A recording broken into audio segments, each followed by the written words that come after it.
Well, I think there's definitely a level of concern about the amount of investor activity, particularly in Sydney and Melbourne, and particularly in those inner city unit markets. And I guess their concern is that they create risks further down the track. I think with regards to the macroprudential tools, they need to be very careful what sort of tool they use, because obviously as we move away from mining investment to construction activity, and specifically residential construction activity, there's a really strong pipeline of dwelling approvals now, but they want to make sure that they actually come to fruition.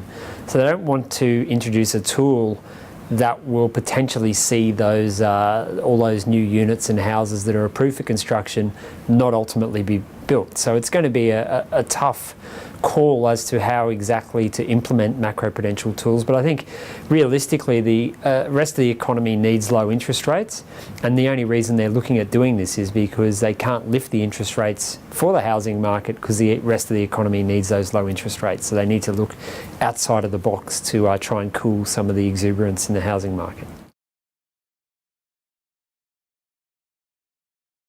I think it really comes back to which tool they look at. Obviously, if you look at the New Zealand macroprudential policy there, they only are allowed to lend 10% of the loan book to loans with an LVR of more than 80%.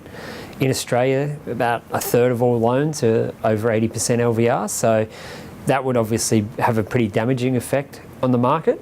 If you look at the UK tool, it's a ratio of your annual income to the size of your mortgage. So again, that could have a fairly big impact on the housing market, obviously, particularly in Sydney and Melbourne, where house prices are much more expensive. So I think there's always going to be a risk, and it's probably more associated with what sort of macroprudential tool they look to implement, rather than the overall risks. But I think the biggest risk is what happens to construction if you do introduce one of these tools.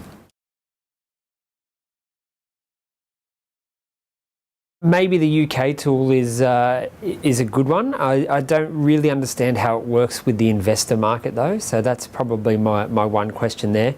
But maybe even something simply as simple as making the banks hold more capital against residential mortgages would be a way to I guess encourage banks to lend to people outside of the mortgage space, maybe lend more to businesses or personal loans.